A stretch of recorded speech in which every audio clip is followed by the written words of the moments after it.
வாங்க இன்னைக்கு நம்ம பார்க்க போற விஷயம் கரூர் துயரச் சம்பவம் தொடர்பான விசாரணையில நடந்திருக்கிற ஒரு மிகப்பெரிய திருப்பத்தை பத்தி தான். இன்னைக்கு சிபிஐ ஆபீஸ்ல நடந்திருக்கிற ஒரு விஷயம் இந்த வழக்கையே தலைகீழ மாத்த வாய்ப்பு இருக்கு. அது என்னன்னு விரிவா பார்க்கலாம். நாள் ஜான்வரி 12, 2026. இடம் டெல்லியில இருக்கிற சிபிஐ தலைமை அலுவலகம். இன்னைக்கு இங்க நடந்த ஒரு சம்பவம் தமிழ்நாடு அரசியல் வட்டாரத்திலயும் சரி காவல்துறையிலயும் சரி பெரிய அதிர்வலைகளை ஏற்படுத்தியிருக்கு. இப்போ எல்லாருடைய மனசுலயும் ஓடுற ஒரே கேள்வி இதுதாங்க.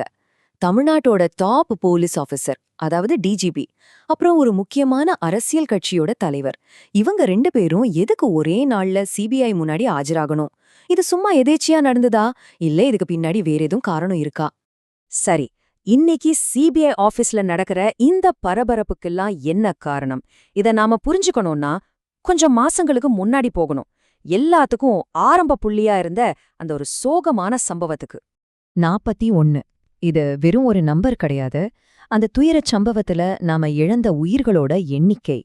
இந்த வழக்கின் தீவிரத்தையும் இதுக்கு பின்னாடி இருக்கிற வலியையும் இந்த ஒரு நம்பர் நமக்கு திரும்ப திரும்ப ஞாபகப்படுத்திக்கிட்டே இருக்கு. எல்லாம் ஆரம்பிச்சது 2025 செப்டம்பர் 27ஆம் தேதி தான். கரூரில் தமிழக வெற்றிக் கழகத்தோட தேர்தல் பிரச்சார கூட்டம் நடக்குது. அப்போ ஏற்பட்ட ஒரு பயங்கரமான கூட்ட நெரிசல்ல துரதிருஷ்டவாசமா 41 பேர் உயிரிழந்துட்டாங்க. இது நாடு முழுசும் ஒரு பெரிய அதிர்வலையை ஏற்படுத்துச்சு. அதனாலதான் இந்த வழக்கோட விசாரணை பொறுப்பை சிபிஐ கையில எடுத்தாங்க. அந்த விசாரணையோட தொடர்ச்சியாத்தான் இப்போ 2 முக்கியமான நபர்கள் சிபிஐயோட பார்வைக்கு வந்திருக்காங்க. இப்போ சிபிஐயோட விசாரணை வளையத்துக்குள்ள வந்திருக்கிறது யாருன்னு பாத்தீங்கன்னா, ஒரு பக்கம் டிஜிபி டேவிட்சன் தேவாசீர்வாதம். அந்த சம்பவம் நடந்த சமயத்துல அதிகாரப்பூர்வமா என்ன நடந்ததுன்னு மீடியாவுக்கு விளக்கம் கொடுத்தவர் இவர்தான்.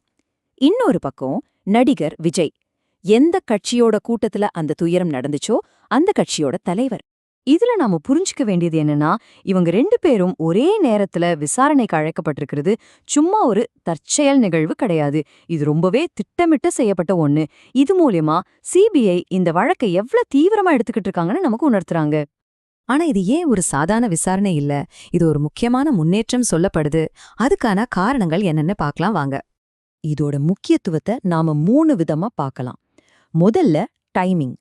2 பேரும் ஒரே நேரத்துல ஆஜராயிருக்காங்க அப்படின்னா சிபிஐ இவங்களுக்குள்ள இருக்கிற ஏதோ ஒரு தொடர்பு விசாரிக்கிறாங்கன்னு தெரியுது. 2வது பதவி. ஒரு மாநிலத்தோட சட்ட ஒழுங்கின் தலைவரே, அதாவது டிஜிபியே விசாரணைக்கு உட்படுத்தப்படுறார். கடைசியா இது சொல்ற செய்தி என்னன்னா, சிபிஐயோட விசாரணை சும்மா மேலோட்டமா இல்ல, ரொம்ப ஆழமா போயிட்டு இருக்கு.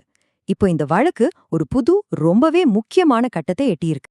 பாருங்க, இந்த ஒரே ஒரு நாள் விசாரணை ஏகப்பட்ட புது கேள்விகளை எழுப்பியிருக்கு. உண்மைகள் எல்லாம் வெளியே வருமா, இல்ல இன்னும் பல மர்மங்கள் உள்ளேயே புதைக்கப்பட்டுடுமா? என்ன நடக்க போகுதுன்னு தெரிஞ்சுக்க இந்த வழக்கின் அடுத்தடுத்த திருப்பங்களுக்காக நாமளும் காத்திருக்க வேண்டியதுதான்.